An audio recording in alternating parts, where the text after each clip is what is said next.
सोचिए, आप अपने घर की छत पर खड़े हैं।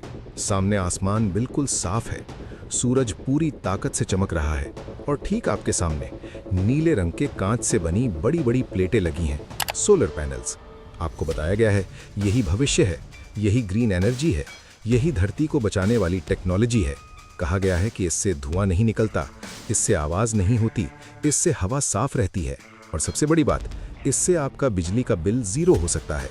लेकिन अगर मैं आपसे कहूं कि जिस सोलर पैनल को आप धरती का रक्षक समझ रहे हैं, उसका जन्म धरती को जलाकर होता है। अगर मैं कहूं कि एक सोलर पैनल को बनाने में इतना कोयला जलता है कि वो पैनल अपनी ज़िंदगी के कई साल सिर्फ उस नुकसान की भरपाई में निकाल देता है। अगर मैं कहूं कि 25 साल बाद यही पैनल एक ऐसा जहरीला कचरा बन जाता है जिसे रिसाइकिल करना न्यूक्लियर वेस्ट जितना मुश्किल होता है, तो आज हम उस चमकते नीले कांच के पीछे छुपे ब्लैक ट्रूथ को देखेंगे। आज हम जानेंगे कि सूरज की रोशनी को कैद करने के लिए इंसान को पाताल के अंधेरे में क्यों उतरना पड़ता है। ये कहानी हरे रंग की नहीं है, ये कहानी है काले धुएं की, लाल रसायनों की और चुपचाप जमा होते भविष्य के जहर की। लेकिन आगे बढ़ने से पहले एक सीधा सवाल। हम सब चाहते हैं ना कि बिजली का बिल ज़ीरो हो जाए, लेकिन उस ज़ीरो बिल के पीछे इंजीनियरिंग की और एनवायरनमेंट की कीमत क्या है? ये सवाल कोई कंपनी आपको नहीं बताएगी, ये सवाल कोई ब्रोशर नहीं लिखता। और इसी वजह से हम इस चैनल पर वो सच सामने लाते हैं जो चमकदार विज्ञापनों के पीछे छुपा दिया जाता है। अगर आप चाहते हैं कि टेक्नोलॉजी का डार्क साइड यूं ही सामने आता रहे, तो चैनल को सब्सक्राइब करें, वीडियो को लाइक करें, क्योंकि आपका एक लाइक किसी और को अंधभक्त बनने से रोक सकता है। चलिए अब कहानी शुरू करते हैं। सोलर पैनल की कहानी सूरज से शुरू नहीं होती, ये कहानी शुरू होती है ज़मीन के अंदर से, बहुत अंदर से, वहीं से जहां रोशनी नहीं पहुंचती। इस कहानी की पहली चीज़ है रेत। लेकिन ये वो रेत नहीं है जो समुद्र किनारे मिलती है, ये बच्चों के खेलने वाली रेत नहीं है। सोलर पैनल के लिए चाहिए हाई प्योरिटी क्वार्ट्ज यानी सिलिकॉन डाइऑक्साइड, एक खास तरह का पत्थर जो सीधे सीधे पहाड़ों के सीने से निकलता है। इन पत्थरों को निकालने के लिए पहाड़ उड़ाए जाते हैं डायनामाइट से, जंगल साफ किए जाते हैं, पेड़ काटे जाते हैं और फिर भारी भरकम डीजल मशीनें दिन रात खुदाई करती हैं। यहाँ तक तो ठीक है, लेकिन असली मुश्किल यहाँ से शुरू होती है, क्योंकि हमें सिर्फ पत्थर नहीं चाहिए, हमें चाहिए उस पत्थर के अंदर छुपा सिलिकॉन, और वो भी 99.999% शुद्ध। सिलिकॉन पत्थर के अंदर ऑक्सीजन के साथ बेहद मजबूती से जुड़ा होता है। उसे अलग करना आसान नहीं, उसके लिए चाहिए नर्क जैसी गर्मी। और यहीं आता है सोलर एनर्जी का सबसे बड़ा पैराडॉक्स। क्वार्ट्ज पत्थर को डाला जाता है विशाल भट्टियों में, तापमान 2000 डिग्री सेल्सियस से भी ज़्यादा। इतनी गर्मी बिजली से नहीं बनती, इतनी गर्मी के लिए जलता है कोयला, लकड़ी, तेल। यानी हम कार्बन जलाकर वो चीज़ बना रहे हैं जो हमें कार्बन से बचाने का वादा करती है। विडंबना देखिए, आज दुनिया के लगभग 80% सोलर पैनल्स चीन में बनते हैं, और चीन की ज़्यादातर फैक्ट्रियां जिनजियांग जैसे इलाकों में हैं, जहां बिजली का सबसे सस्ता स्रोत है कोल। एक रिपोर्ट के मुताबिक एक सोलर पैनल को बनाने में जितनी एनर्जी और जितना कार्बन खर्च होता है, उसे न्यूट्रल करने में उस पैनल को कई साल तक धूप में काम करना पड़ता है। यानी शुरुआती सालों में आपका सोलर पैनल ग्रीन नहीं होता, वो अपना कार्बन लोन चुका रहा होता है। भट्टी से निकलने के बाद हमें मिलता है मेटलर्जिकल ग्रेड सिलिकॉन, लेकिन ये अभी भी सोलर के लायक नहीं है, इसे और शुद्ध करना पड़ता है। और यहीं से कहानी में एंट्री होती है दुनिया के सबसे खतरनाक केमिकल्स की। इस सिलिकॉन को हाइड्रोक्लोरिक एसिड के साथ रिएक्ट कराया जाता है, बनती है एक गैस ट्राइक्लोरोसिलेन। फिर इसे हाइड्रोजन गैस के साथ मिलाकर सीमेंस प्रोसेस से गुजारा जाता है। ये प्रोसेस इतना जटिल और इतना डेंजरस है कि एक छोटी सी लीक पूरी फैक्ट्री को हवा में उड़ा सकती है। आखिर में हमें मिलता है पॉलीसिलिकॉन, चमकदार, चांदी जैसा, महंगा। लेकिन कहानी यहाँ खत्म नहीं होती। पॉलीसिलिकॉन को पिघलाकर बड़ी बड़ी ईंटों में ढाला जाता है, फिर डायमंड सॉस से इन्हें काटा जाता है, इतने पतले टुकड़ों में कि वे कागज से भी पतले होते हैं। इन्हें कहते हैं वेफर्स। लेकिन इस कटाई के दौरान लगभग 40% शुद्ध सिलिकॉन धूल बनकर उड़ जाता है। ये धूल सांस के साथ फेफड़ों में जाती है और पैदा करती है सिलिकोसिस, एक ऐसी बीमारी जिसमें फेफड़े पत्थर जैसे हो जाते हैं। ये तो अभी कहानी की शुरुआत है। अभी हमने न बिजली बनाई है, न पैनल पूरा हुआ है। अभी आगे आएंगे सिल्वर, लेड, कैडमियम और वो डर जिसके बारे में कोई बात नहीं करता, सोलर पैनल की मौत के बाद की जिंदगी। अब जरा रुक कर सोचिए, हमने पहाड़ तोड़े, कोयला जलाया, रसायनों से खेला, जहर उगलती फैक्ट्रियां चलाई, लेकिन अभी तक हमारे हाथ में सिर्फ एक नाजुक सा सिलिकॉन का टुकड़ा है। यह अभी बिजली नहीं बनाता, यह अभी सिर्फ एक बेजान शीट है। तो सवाल उठता है, आखिर इस बेजान टुकड़े को बिजली बनाने वाला जादू कैसे दिया जाता है? यहीं से सोलर पैनल की कहानी और भी खतरनाक हो जाती है। सिलिकॉन अपने आप में बिजली पैदा नहीं करता, इसके लिए इसे छेड़ा जाता है। इसे वैज्ञानिक भाषा में कहते हैं डोपिंग। इस शुद्ध सिलिकॉन पर जानबूझकर दूसरे तत्व मिलाए जाते हैं। पहली परत होती है फास्फोरस की। ये परत सिलिकॉन को नेगेटिव चार्ज देती है।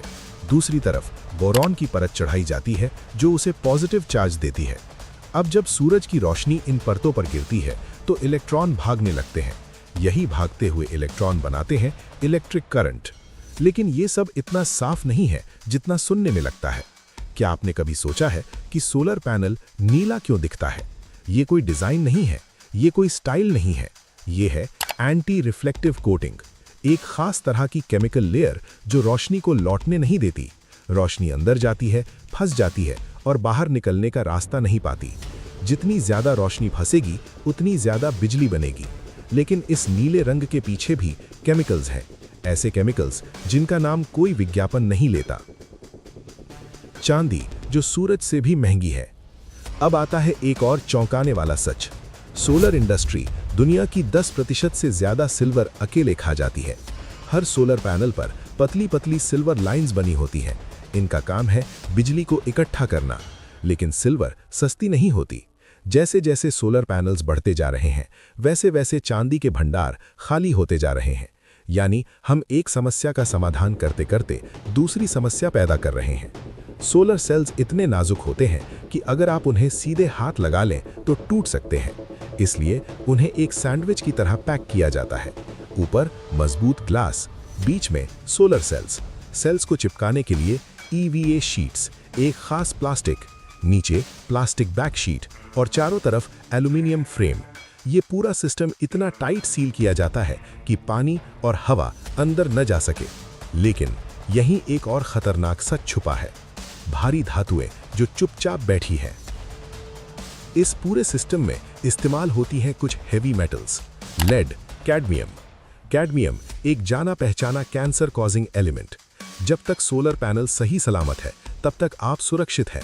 लेकिन जिस दिन ग्लास टूटा, जिस दिन पैनल क्रैक हुआ, उस दिन ये जहर बाहर निकलने के लिए तैयार बैठा होता है। अब कहानी का सबसे डरावना हिस्सा। अब हम आते हैं उस हिस्से पर जिसके बारे में कोई बात नहीं करता। सोलर पैनल अमर नहीं है। इसकी उम्र होती है 20 से 25 साल। उसके बाद 2000 के दशक में जो सोलर पैनल्स लगे थे वो आज मरने लगे हैं। और अगले 10 से 15 सालों में दुनिया के सामने आने वाली है सोलर वेस्ट सुनामी, कचरे की सुनामी। समस्या ये नहीं है कि सोलर पैनल खराब हो जाता है। समस्या ये है कि इसे रिसाइकल करना लगभग नामुमकिन है। क्यों?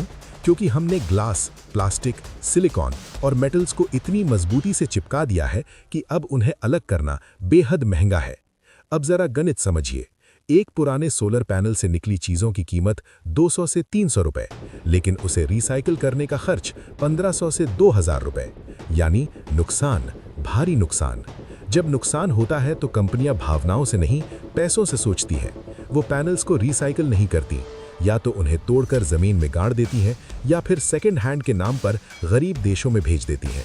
वहां ये पैनल्स अंत में पहुंचते हैं खुले कचरे के ढेर में। जब बारिश का पानी इन टूटे पैनल्स पर गिरता है तो लेड और कैडमियम धीरे धीरे धुलकर जमीन में उतर जाते हैं, ग्राउंड वाटर में मिल जाते हैं। वही ग्रीन एनर्जी अब जमीन को जहरीला बना रही है। वैज्ञानिक चेतावनी दे रहे हैं कि अगर हमने जल्द ही सोलर रिसाइकलिंग का तरीका नहीं ढूंढा तो 2050 तक दुनिया में होगा 70 करोड़ टन सोलर वेस्ट। इतना कचरा कि माउंट एवरेस्ट भी छोटा लगने लगे। अब जरा ठहरिए। ये सब सुनने के बाद आपके दिमाग में एक सवाल जरूर उठ रहा होगा, तो क्या सोलर एनर्जी गलत है? क्या हमें फिर से कोयला और तेल जलाना चाहिए? जवाब है बिल्कुल नहीं। सच ये है कि कोयला और तेल सोलर से 1000 गुना ज्यादा खतरनाक है। कोल रोज हमारी हवा में जहर घोलता है, ऑयल रोज धरती को गर्म करता है। सोलर पैनल कम से कम चलते वक्त धुआं नहीं देता, शोर नहीं करता और मुफ्त की रोशनी से बिजली बनाता है। यही वजह है कि सोलर आज भी हमारे पास मौजूद सबसे कम बुरा विकल्प है। लेकिन ये सबसे बड़ी गलतफहमी है। रिन्यूएबल एनर्जी का मतलब ये नहीं कि वो बिना नुकसान के आती है। हर टेक्नोलॉजी एक कीमत लेती है। मोबाइल हमें जोड़ता है लेकिन उसकी बैटरी जहर है। कार हमें चलाती है लेकिन उसका धुआं मारता है। वैसे ही सोलर हमें बिजली देता है लेकिन कचरा भी देता है। सच ये है कि हमने समस्या को खत्म नहीं किया, हमने बस उसे भविष्य में धकेल दिया है। असली समाधान सिर्फ पैनल लगाना नहीं है। असली समाधान तब होगा जब हम ऐसा सोलर पैनल बनाएं जो 25 साल बाद कचरा न बने, जो टूटे नहीं बल्कि पिघल कर फिर से नया पैनल बन जाए, जहां रिसाइकलिंग नुकसान नहीं बिजनेस बने, जहां ग्रीन एनर्जी वाकई ग्रीन हो। आज कुछ देश इस दिशा में काम कर रहे हैं। नई टेक्नोलॉजी आ रही है। सिल्वर की जगह कॉपर पर रिसर्च हो रही है। कम टॉक्सिक मटेरियल्स इस्तेमाल करने की कोशिश हो रही है। रास्ता मुश्किल है लेकिन नामुमकिन नहीं। तो अगली बार जब आप किसी खेत में या किसी छत पर नीले रंग के चमकते सोलर पैनल्स देखें तो उन्हें जादू मत समझिए। याद रखिएगा, उस सफाई के पीछे कोयले की कालिक छुपी है, रसायनों की गर्मी छुपी है और भविष्य के कचरे का डर छुपा है।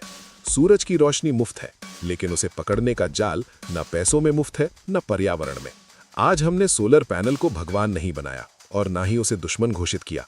हमने बस उसे वैसा देखा जैसा वो है, एक टेक्नोलॉजी जिसके फायदे हैं और जिसकी कीमत भी है। सच ये है कि धरती को बचाने का कोई जादुई बटन नहीं है। हर रास्ता कहीं ना कहीं नुकसान छोड़ता है। कोयला आज नुकसान करता है, सोलर भविष्य में करेगा। फर्क सिर्फ इतना है, हम किस नुकसान को कब चुनते हैं। अगर हम आंख बंद करके हर चमकती चीज को ग्रीन मान लेंगे तो हम वही गलती दोहराएंगे जो हमने कोयले के साथ की थी। और अगर हम सवाल पूछेंगे तो बेहतर समाधान आएगा। टेक्नोलॉजी तभी सही दिशा में जाती है जब जनता अंधभक्त नहीं जागरूक होती है। तो अगली बार जब कोई कहे ये बिल्कुल सेफ है, इसका कोई साइड इफेक्ट नहीं, तो बस एक सवाल पूछ लेना, पूरी जिंदगी में नहीं तो अंत में क्या। अगर इस वीडियो ने आपको सोचने पर मजबूर किया है तो इसे शेयर जरूर करें, क्योंकि जागरूकता सबसे सस्ती और सबसे ताकतवर ग्रीन एनर्जी है। अब आपकी बारी है। आप अगली बार किस चीज का काला सच जानना चाहते हैं, कमेंट में लिखिए। मैं मिलूंगा आपसे अगली डॉक्यूमेंट्री में। तब तक के लिए सवाल पूछते रहिए।